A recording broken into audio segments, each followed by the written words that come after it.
FAN 2024, Sulgint, le rêve africain prend vie. Merci Abdoulaye. Je prends la parole au mauvais moment parce que je prends la parole quand les oreilles espèrent entendre la parole. Et le plus dur, ce n'est pas de parler, c'est d'avoir des oreilles disponibles à vous écouter. Avoir des oreilles disponibles, ce n'est pas le plus dur. Le plus dur, c'est d'avoir des choses essentielles à dire. Avoir des choses essentielles, ce n'est pas le plus important. Le plus important, c'est de dire des choses sans redire ce que tout le monde a fini de dire, mais surtout sans essayer de contredire ce qu'on a entendu dire, sans médire juste parce que chacun de nous a quelque chose à dire. Un jour, nous nous sommes tous retournés vers mon père, paix à son âme, et nous lui avons dit, plongez-vous quelques années plus tard dans un petit village de la région de Louga, qui s'appelle Koki, sans électricité ni rien. Papa, nous voulons une télévision, parce qu'il y en a quelques dans le village, de petites télévisions en noir et blanc. Mon père nous regarde et nous dit, vous voulez une télévision? Oui, nous voulons une télévision. On était tout petits, tout jeunes collégiens. Il nous dit, d'accord, je reviens. Il vient et il pose au milieu de la maison un sac de graines d'arachide de 50 kilos. Il regarde le sac et nous dit, voilà votre télévision. Alors, le lendemain matin, nous nous sommes tous levés. Derrière le village, nous avons planté les arachides. Nous avons cultivé pendant toutes ces vacances. Et au bout des récoltes, pour ceux qui sont d'ici et qui comprennent la valeur de l'arachide, nous avons vendu et nous avions eu 300 000 francs. Avec les 300 000, nous avons donné à un cousin, lui aussi parti au ciel, paix à son âme. Il est venu à Dakar, il a pris l'une des rares voitures qu'il y avait et il a acheté une télévision en noir et blanc, une antenne 18 éléments, les dinosaures savent de quoi il s'agit, et 30 mètres de câble. Et là, le jour où nous avons allumé la télévision, il fallait voir l'effervescence. Cette télévision a fait 30 ans dans la maison. Elle n'est jamais tombée. Elle n'a jamais eu d'égratignure. On la sortait toute petite, mais prise par 2 personnes. On l'a posée au milieu d'une table pour qu'elle ne chute pas. Et on ne l'a jamais laissée sous la pluie parce que nous l'avons créée à la sueur de notre front. À partir de ce moment, je me suis posé cette question. Faut-il continuer à tendre la main et à attendre? Alors j'allais voir mon père et je lui ai dit, papa, je sais que je ne suis pas encore en 3e, mais je veux te décharger de m'acheter des habits. Ne me les achète plus. Occupe-toi juste de mes fournitures. Je pense que je dois pouvoir me débrouiller. Et depuis ma classe de 4e, mon père n'a plus jamais acheté un seul habit pour moi toute ma vie. Parce qu'il m'avait appris que se réaliser, ce n'est pas attendre tout des autres, c'est poser les bonnes questions aux autres, tenir les entrants et les intrants qu'ils vous donnent, mais vous devez produire votre propre richesse pour pouvoir regarder les gens les yeux dans les yeux, pouvoir dire non, parce que vous avez la possibilité de dire un oui choisi. Mais imaginez que vous poursuivez votre cursus, vous le poursuivez, vous arrivez à l'université, vous avez envie de continuer à travailler, vous vous levez un matin alors que tout marche et qu'on vous dise vous avez la tuberculose. C'est ce qui m'est arrivé. Oui, vous avez la tuberculose. Que faire? Il fallait tous les jours prendre une injection. Il fallait être isolé et on vous prenait le poids que vous avez. Et j'avais ce jour-là remercié le ciel de n'être pas costaud parce que le nombre d'injections dépendait de votre nombre de kilos. Vous avez 50 kilos, c'est 50 jours d'injection. Et là, je me suis retrouvé dans cette situation-là. Que faire? Que faire? Et ce jour, je rencontre un médecin qui vient me voir, me dire, on vous a diagnostiqué une tuberculose. 2 choses. Avez-vous déjà fumé? Tant pis pour les fumeurs. Non. Ah, il y a de la chance. Pour ceux qui fument et qui sont dans l'entrepreneuriat, n'oubliez pas que 5 paquets de cigarettes valent un sac de ciment. Calculez le nombre d'appartements que vous avez déjà fumés.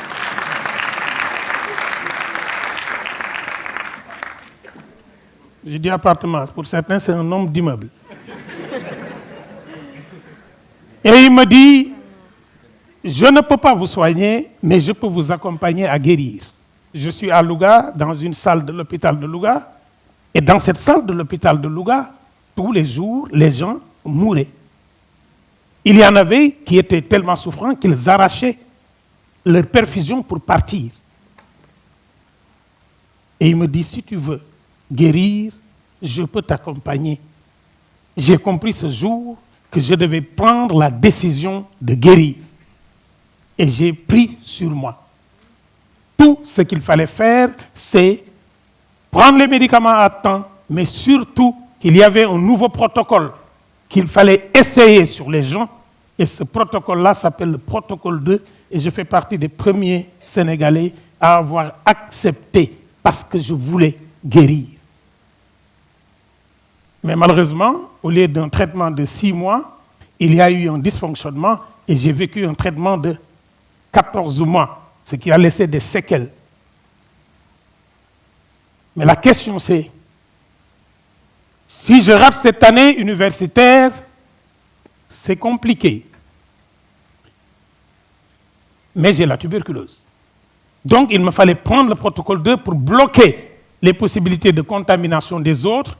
Et quand je suis arrivé à l'université, pour mon inscription, c'est l'une des rares fois où j'ai triché, je ne suis pas fier, mais ça m'a permis d'être inscrit. Pour le contrôle médical, j'ai éteint la lampe en entrant, j'ai fait le tour, je me suis venu devant le médecin et j'ai fait semblant de me rhabiller. Ce n'est pas par hasard que plus tard je deviendrai directeur général du Théâtre national Daniel Sorano.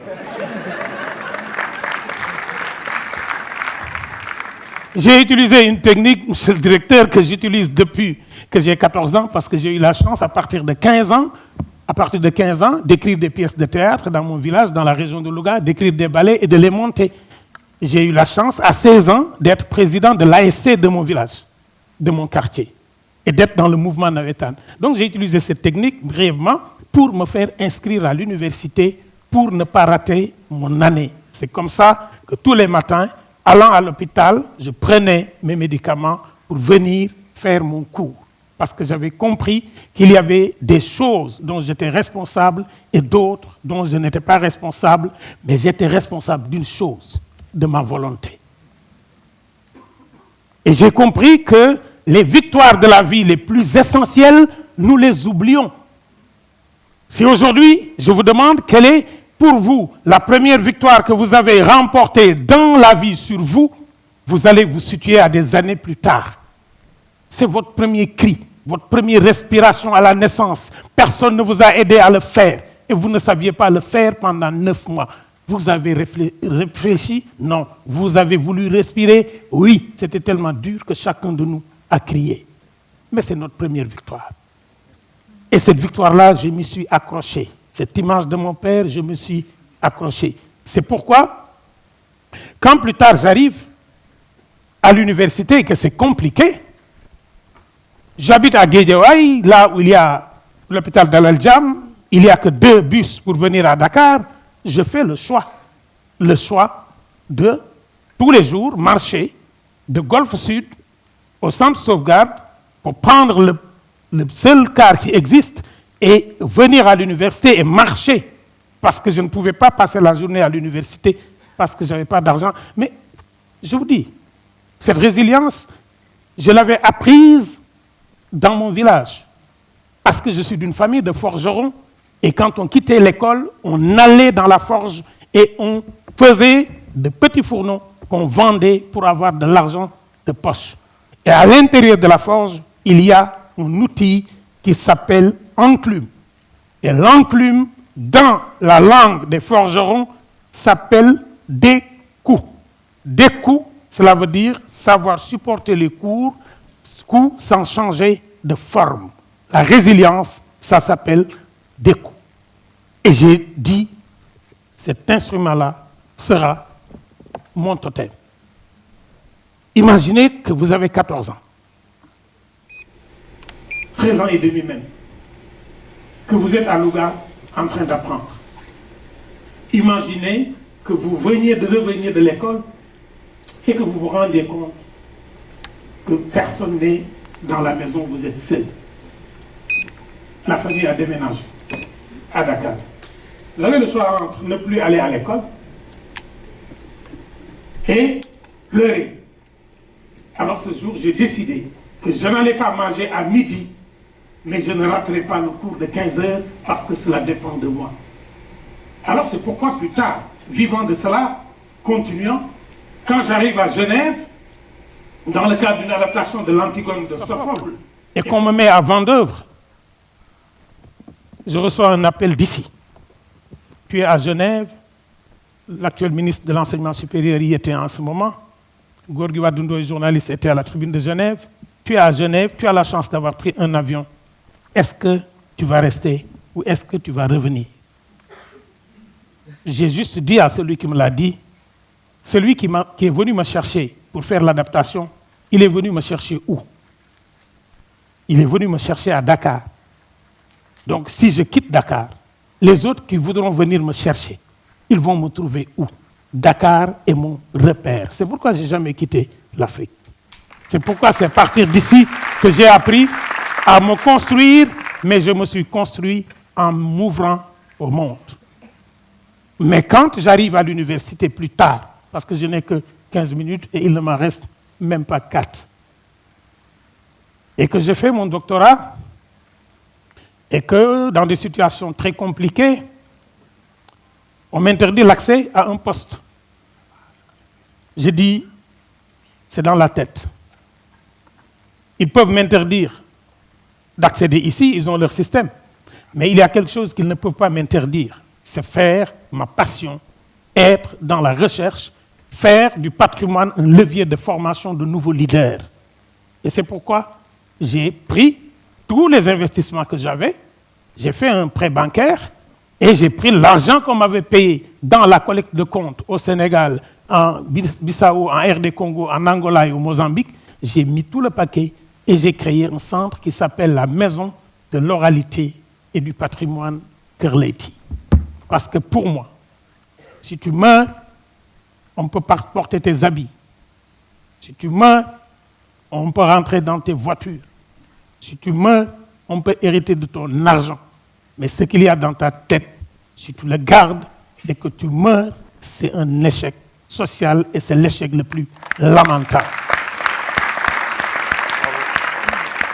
Alors, quand j'ai voulu créer ce centre-là, j'ai dit, il faut le créer, et on m'a dit, tu ne sais pas faire de l'entrepreneuriat. J'ai dit, c'est faux. C'est tout ce que je fais depuis que je suis né. On m'a dit, tu n'auras personne pour t'accompagner. J'ai dit, c'est faux. Parce que quand je commençais à faire les comptes à la radio, il y a 24 ans, quand j'ai commencé à compter les gens, vous m'aviez dit que je n'aurais pas d'auditoire.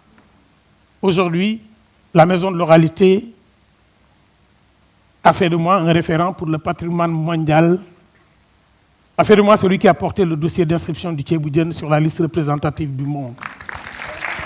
Aujourd'hui, la Maison de l'oralité a formé des leaders que vous voyez. Amdi Sané, Akaï Diop, Babacar, le directeur de la Maison de l'oralité, qui n'a pas encore 35 ans. La Maison de l'oralité a fait qu'aujourd'hui, je peux mourir en me disant il y a 35 enfants de Kër Massar qui, tous les jours, n'ayant pas l'électricité chez eux, peuvent venir faire cours. Et cette année, l'une d'elles nous a ramené un zéro faute en dictée avec des larmes parce qu'elle voulait avoir 18 dans une autre matière, elle a 17 de moyenne. C'est cela les véritables combats. Les véritables combats, ce n'est pas juste de mourir avec le témoin. En Afrique, on meurt avec le témoin. Il faut transmettre le témoin. Et ma mère m'avait dit, si celui qui parle n'est pas fatigué, qu'il ait au moins pitié des oreilles qui l'écoutent. Et là, je commence à avoir pitié de vos oreilles. Mais n'oubliez pas ce que disent les anciens. Les anciens disent que la poussière des pieds est plus importante en économie que la poussière des fesses. Levez la poussière par vos pieds et jamais par vos fesses. Mais l'autre proverbe dit, il n'y a aucune honte à échouer. L'échec, c'est de n'avoir jamais essayé.